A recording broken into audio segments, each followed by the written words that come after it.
महाराज जी, प्रेम की 3 स्थितियां होती हैं, तदीयता, त्वदीयता और मदीयता। तदीयता का मतलब हम उनके हो गए। कैसे? महिमा सुनकर के, उनकी चर्चा सुनते सुनते हम उनके दीवाने हो गए। इसको कहते तदीयता। दूसरा होता है मदीयता। मदीयता का मतलब हम सिर्फ तुम्हारे हैं, तुम्हारे अलावा और किसी के नहीं है। लेकिन प्रेम की सर्वाधिक स्थिति होती है मदीयता। मदीयता का मतलब तुम सिर्फ हमारे हो, हमारे अलावा किसी के नहीं हो। आज गोपियां मदीयत्व में स्थित हो चुकी हैं, तुम सिर्फ हमारे हो। गोपियां गोपी गीत में कहती है, जयति तेदिकम जन्मना ब्रजः तब जन्मना ब्रजः वैकुंठाद अधिकम जयति। हे प्यारे प्रभु, जब से आपका अवतार श्रीधाम वृंदावन में हुआ है, तब से महाराज कोई वैकुंठ जाना तो चाहता ही नहीं है। वैकुंठ बिहारी नाथ बड़े दुर्लभ है, लेकिन ब्रज बिहारी सरकार बड़े ही सुलभ है। और जब से महाराज आप ब्रज में पधारे हो, इंद्रा अत्र सत्वर्ष रहते। देवी इंद्रा, देवी लक्ष्मी, लक्ष्मी का एक नाम है चंचला। ये कभी अचला नहीं होती, कभी यहां कभी वहां घूमती फिरती रहती है। लेकिन इस ब्रज में आकर अचला बनकर निवास कर रही है। बेलवन में हमारी लक्ष्मी मैया आज भी ब्रज में विराजमान है और वृंदावन की ओर हाथ जोड़ करके खड़ी हुई है।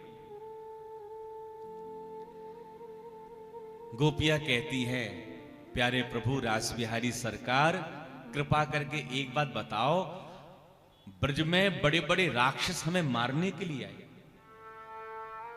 लेकिन आपने उन राक्षसों से तो हमारी रक्षा करी, इस दिन के लिए करी थी कि आज अपनी विरहाग्नि में हमें मार सको। और क्षमा करना महाराज, आपकी इस निष्ठुरता को देख करके तो ऐसा लग रहा है आप यशोदा के बेटा तो हो ही नहीं सकते, आप नंद बाबा के बेटा नहीं हो सकते। सबको यश देने वाली यशोदा, सबको प्रेम देने वाले हमारे बाबा नंद, आप कैसे निष्ठुर हो गए महाराज? और आपका तो वचन है, जो मेरे लिए संसार को त्याग कर चला आता है, मैं उसकी रक्षा पेक्षा मपेक्षते, उसकी रक्षा करता हूं।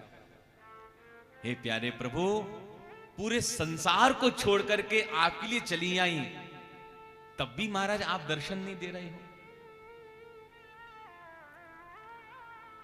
भगवान कहते हैं गीता में, अनन्याश्चिन्तयन्तो माम ये जनः पर्युपासते तेषां नित्याभियुक्तानां योगक्षेमं वहाम्यहम्। जो जीव अन्य का आश्रय छोड़ करके केवल मेरा चिंतन करता है, मैं उसका योगक्षेम वहन करता हूं।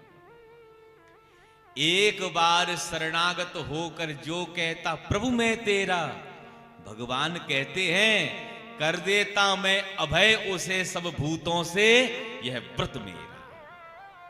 यह भगवान का व्रत है, प्रतिज्ञा है। तो गोपियां उसी प्रतिज्ञा की याद दिला रही है। प्यारे, सब कुछ छोड़ करके चली आई आपके लिए, तब भी आप कंजूसी कर रहे हो। हे प्यारे प्रभु रास बिहारी, मरना चाहे तो मर नहीं सकती। भगवान कहते मरना तो बहुत सरल है, क्यों नहीं मर सकती? तब गोपियां कहती हैं, तब कथामृतम